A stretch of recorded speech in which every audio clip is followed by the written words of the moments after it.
pemirsa, kembali lagi di Getting Close with Psychologist. Masih bersama saya Ihsan. Dalam setiap episode kita selalu membicarakan tentang hal-hal yang sangat erat kaitannya dengan psikologi manusia. Setiap hari kita selalu dibombardir dengan informasi melalui visual kita, TV, media, dan juga iklan. Lalu, rentankah anak kita terhadap media dan iklan? Episode kali ini, kita akan berbicara lebih banyak tentang iklan, TV, dan dampaknya terhadap anak. Di sebelah saya sudah ada seorang narasumber, seorang peneliti, banyak meneliti di bidang anak, TV, media. Ibu Mundore, apa kabar Bu Mundore? Baik, apa kabar Pak Ihsan? Baik.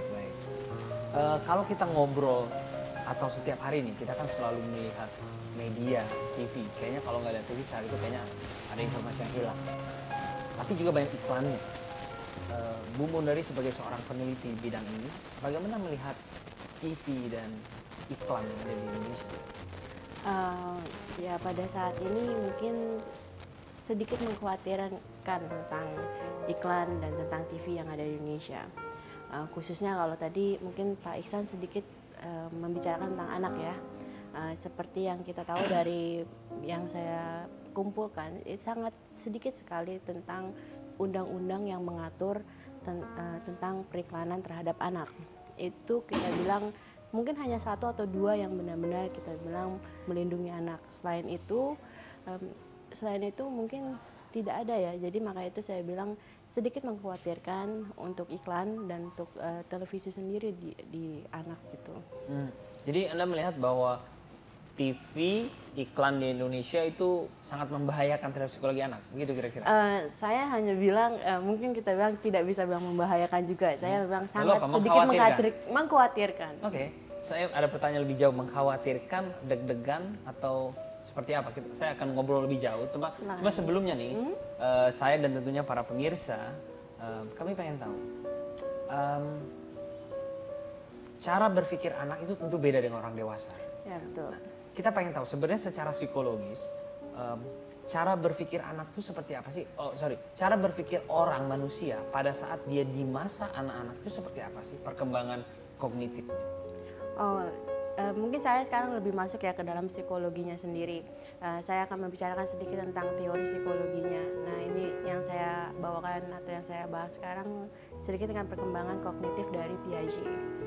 Berdasarkan Piaget itu ada 4 tahap perkembangan dari kognitif anak. Yang pertama kita bilang adalah sensory motor stages. Itu kira-kira dari anak berusia 0 tahun sampai 2 bulan. Di mana anak itu mereka itu baru mengenal apa yang ada di sekitar mereka. Mereka hanya berinteraksi dengan apa yang ada di lingkungan mereka. Mereka masih melakukan eksperimen seperti yang kita bilang bermain dengan bola, udah gitu, atau kita bilang seperti satu lagi ya sucking seperti itu. Nah dari situ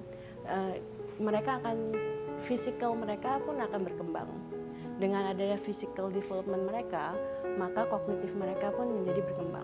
Nah, di situ mereka akan masuk ke dalam yang kita bilang namanya pre-operational stages.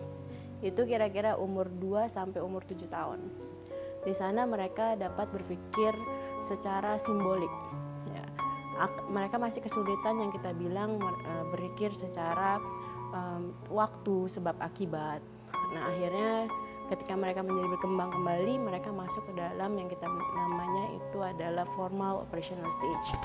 Di situ mereka sudah bisa berpikir secara logik, tapi mereka masih kesulitan untuk berpikir secara abstrak atau yang kita bilang berpikir secara hipotesis. Makanya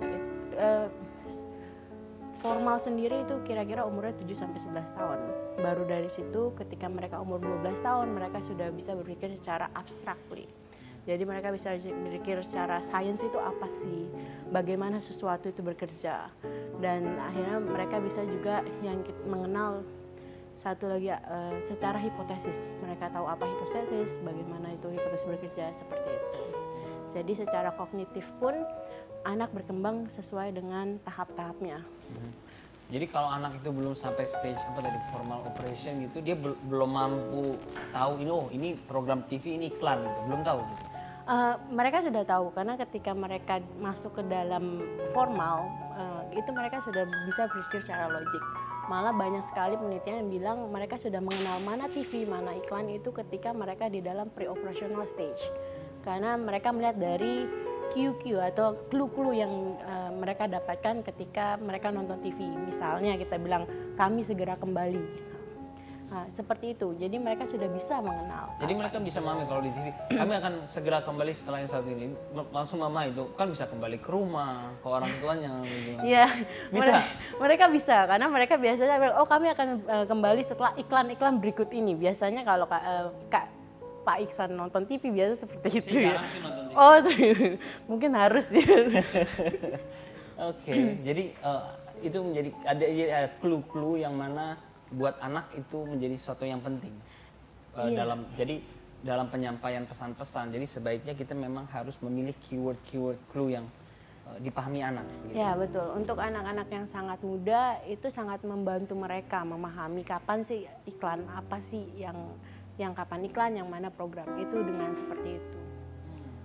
Itu menarik sekali karena iklan kalau menurut saya itu sangat banyak sekali ya. Maksudnya saya nggak tahu dalam satu hari itu kira-kira berapa banyak iklan kayak gitu kan.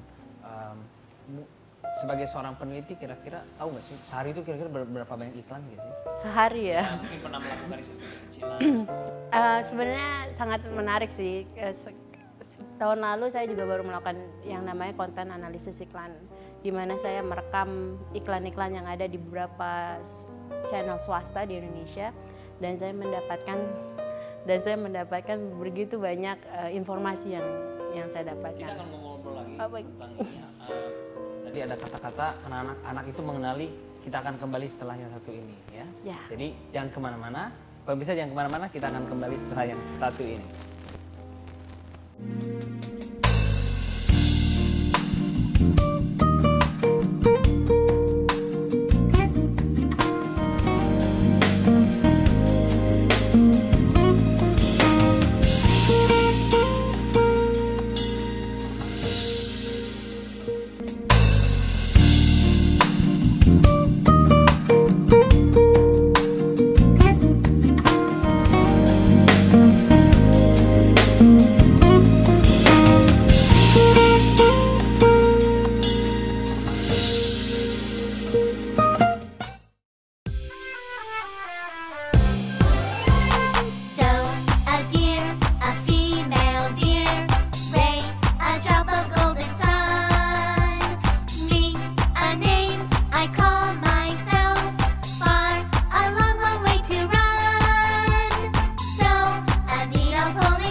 Terima kasih pemirsa, masih tetap di Getting Close with Psychologist, masih sama saya Ihsan.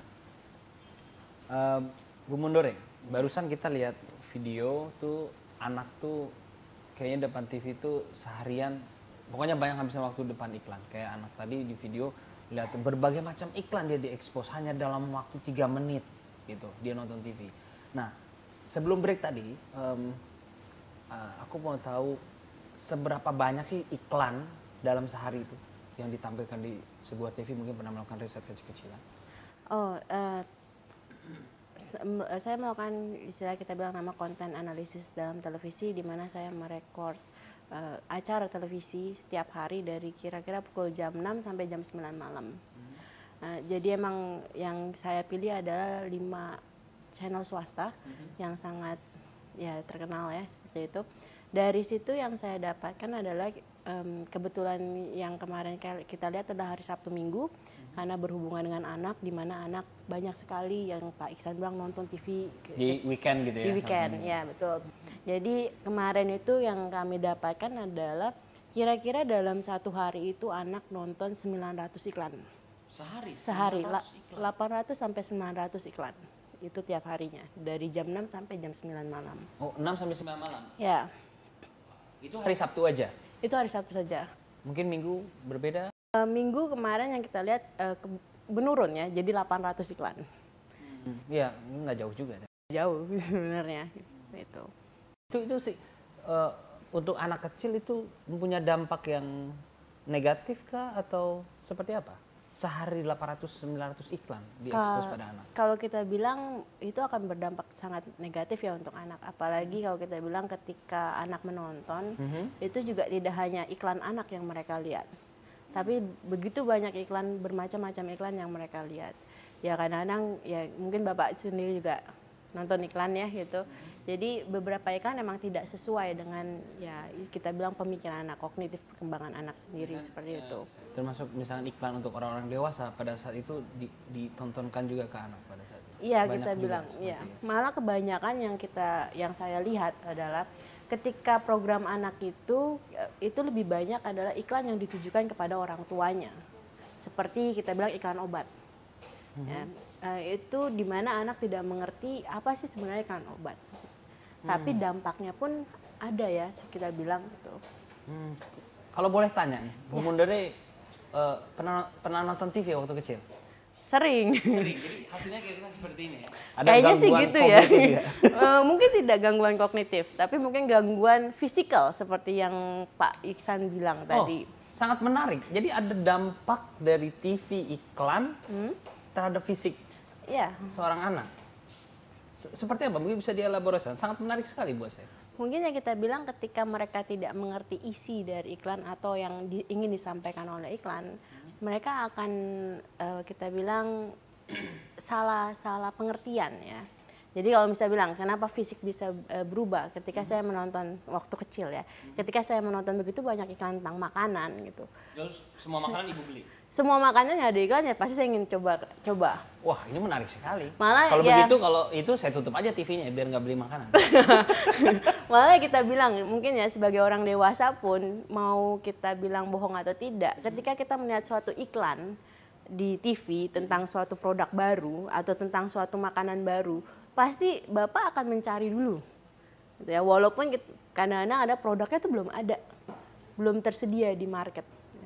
Tapi Bapak akan bilang, wah saya sangat tertarik nih, ini rasanya seperti apa gitu. Ini kita orang dewasa loh, tapi bagaimana ketika itu seorang anak ya? Tapi sekarang kadang-kadang saya nggak nyari juga loh, udah lihat iklannya saya nggak nyari juga. Karena gitu? kadang-kadang iya saya nggak punya uang juga beli itu. Oh seperti itu. Wah, nah kalau saya berikan uang gimana Pak?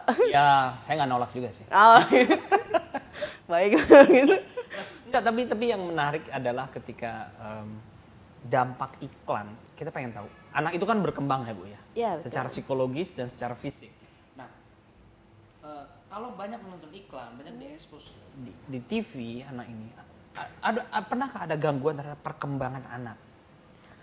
Kalau kita lihat ada beberapa ya yang saya bilang kalau misalnya apa sih efeknya, apa sih dampaknya gitu. Salah satunya saya bilang adalah yang kita bilang nama overeating, yang atau akhirnya menuju ke physical. Overeating maksudnya? Seperti akhirnya menjadi banyak obesity, menjadi obese seperti itu. Jadi anak tuh banyak makan karena sering nonton TV? Bukan nonton TV-nya, mungkin kita bilang iklannya. Oh, karena iklannya. Karena iklannya. Gitu. Karena yang saya bilang sebagai dewasa aja kita kadang-kadang sulit untuk mengontrol.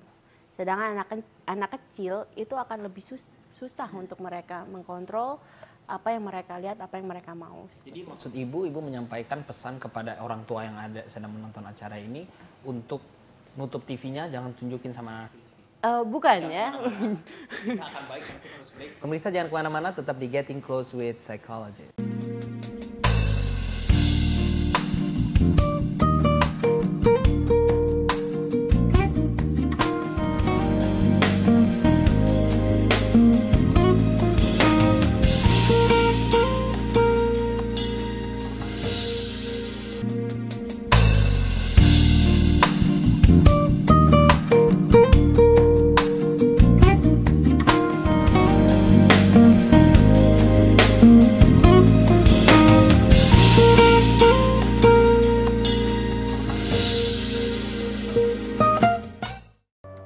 Terima kasih pemirsa masih menyaksikan Getting Close with Psychologist. Bu Mundore, sebelum break tadi, jadi supaya aman anak kita, jadi orang tua di rumah nih suruh tutup aja TV-nya gitu. Jangan dinyalain, maksudnya begitu. Ya tidak seperti itu ya, tidak mungkin kita membatasi hak dari orang tua atau hak dari anak untuk menonton televisi. Mungkin yang baiknya untuk orang tua adalah lebih memberikan, kita bilang adalah pengertian kepada anaknya. Jadi mereka mengedukasi anaknya tentang apa sih iklan gitu, kenapa sih. Bagaimana seharusnya orang tua di rumah dan juga caregivers yang lain yang punya pengasuh anak memberikan edukasi yang baik itu seperti apa pada anak tentang tayangan TV, salah satunya media, salah satunya adalah iklan. Mungkin ketika sedang ada iklan, dia bilang, oh ini adalah iklan. Sebenarnya iklan itu adalah tujuannya untuk mempromosikan atau untuk membuat kamu membeli sesuatu.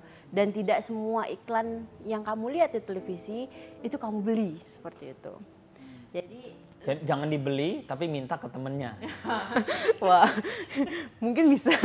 Tapi ya seperti itu sih yang bisa para orang tua itu lakukan. Kayak gitu. So jadinya untuk kita memprevent gitu ya, untuk mencegah agar iklan ini tidak membahayakan lebih jauh bagi anak-anak. Mungkin Bu Mundore ada pesan spesifik untuk kalangan medianya sendiri, atau mungkin orang-orang yang membuat policy keputusan yang berhubungan dengan penayangan iklan-iklan di televisi. Ya, salah satu pesannya adalah disesuaikan iklan yang akan ditunjukkan kepada anak. Ya. Misalnya waktunya kapan, iklannya juga ditujukan untuk ke siapa. Nah, untuk para yang membuat undang-undang sendiri ya kita bilang, itu mungkin ditinjau kembali undang-undang yang sekarang ada yang ada. Nah, di mana mungkin diperbanyak tentang undang-undang yang mengatur hukum-hukum tentang iklan yang ada di televisi seperti itu. Dan untuk orang tua dianjurkan untuk melakukan edukasi terhadap anaknya tentang apa sih iklan itu dan bagaimana harusnya mereka menghadapi yang namanya iklan itu seperti apa. Itu. Kalau saya dan mungkin para pemirsa ingin tahu, sebenarnya iklan yang sehat itu gimana, Bu? Atau semua iklan gak sehat? Gak bisa dibilang gitu ya. Kalau kita lihat iklan itu kan bermacam-macam ya. Ada iklan yang kita bilang untuk mempromosikan sesuatu, ada iklan juga yang tujuannya untuk menjual. Ya.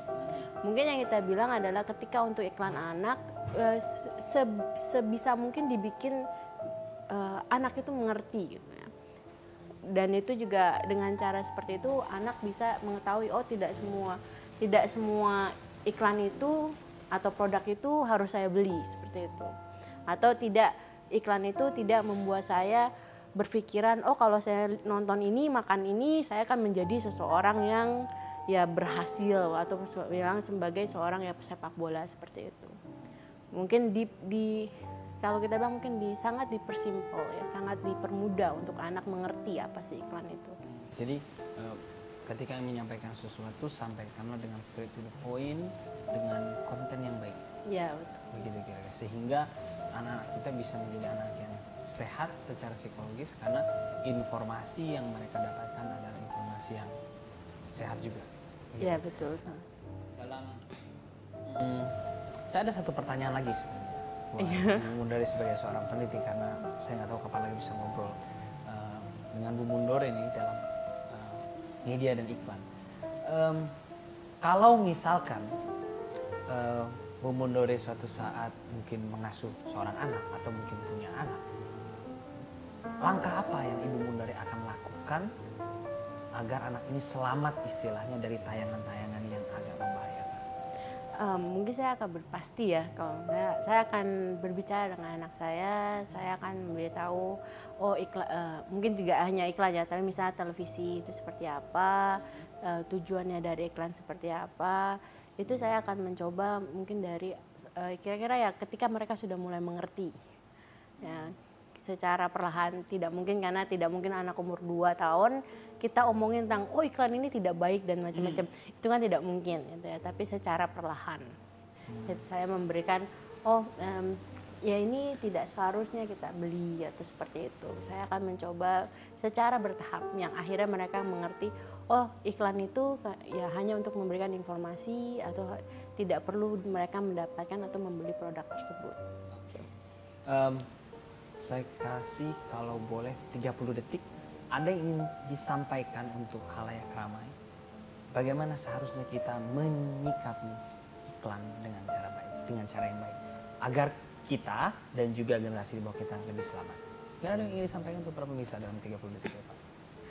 Saya mungkin bisa menganjurkan untuk lebih berhati-hati dalam iklan sendiri dan untuk melakukan edukasi kepada anaknya tentang iklan itu apa, dan apabila mungkin dimulai sejak dini ketika mereka sudah mengerti atau sudah bisa membedakan antara iklan dan program televisi sendiri. Itu saja sih. Terima kasih Bu Mundore. Sebenarnya pengen ngobrol lagi lebih jauh karena ini topiknya menarik ya, karena anak ada di mana-mana, di jalan, di mana, dan TV juga ada di mana-mana, hingga di kamar kita pun ada TV. Tapi sayangnya waktu yang membatasi kita. Pemirsa, terima kasih Anda telah menyaksikan Getting Close with Psychologist, dan kita ketemu lagi dalam episode selanjutnya. Terima kasih Bu Mundore. Terima kasih Pak Terima kasih bisa Ihsan. sudah sharing ilmu pengetahuannya dan hasil risetnya kepada kami dan para pemirsa yang sangat pengen tahu banget tentang iklan. Terima kasih atas kesempatannya. Sama-sama. Mudah-mudahan kita bisa ketemu lagi ya dalam obrolan